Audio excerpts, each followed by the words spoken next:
ഇടുക്കി ജില്ലയിലെ അതിമനോഹരമായ ഒരു സ്ഥലമാട്ടെ കുട്ടിക്കാനം. ഒരുപാട് പേർക്കറിയാം. ഒരുപാട് പേര് പോയിട്ടുള്ള ഒരു സ്ഥലമായിരിക്കും.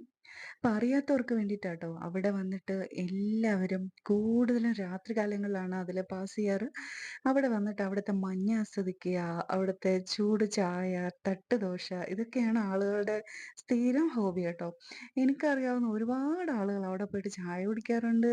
പോയി കഴിഞ്ഞാൽ ഇവിടുന്ന് കുറേ ദൂരം യാത്ര ചെയ്തിട്ടൊക്കെ പോയിട്ട് ആൾക്കാര് ചായ കുടിക്കാൻ വേണ്ടിയിട്ട് അവിടെ എത്തുന്നത്. കാരണം എന്താണെന്നറിയോ? അവിടുത്തെ തണുപ്പ് ആസ്വദിക്കാൻ വേണ്ടിയിട്ട്. മിക്ക ദിവസങ്ങളിലും കണ്ടോ മഞ്ഞും തണുപ്പും ഒക്കെ. അപ്പോൾ തണുപ്പ് ആസ്വദിച്ചുകൊണ്ട് നമുക്ക് ചൂട് ചായയും തട്ടുകടയിൽ നിന്ന് നല്ല ദോശയൊക്കെ കഴിക്കാനാണെങ്കിൽ ഭയങ്കര വൈബാണ്.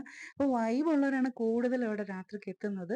പിന്നെ നല്ല ജോലിയുള്ള കുറേ ആളുകളും പിന്നെ ട്രാവൽ ചെയ്യുന്ന ആളുകൾ അങ്ങനെ കുറേ ആളുകളാട്ടോ അവിടെ വരുന്നത്. അപ്പോൾ എനിക്ക് ഇഷ്ടപ്പെട്ട് ഞാൻ ഇടയ്ക്കിടയ്ക്കൊക്കെ അവിടെ പോയി ചായ കുടിക്കാറുണ്ട്. നല്ല അടിപൊളി സ്പോട്ടാണ്.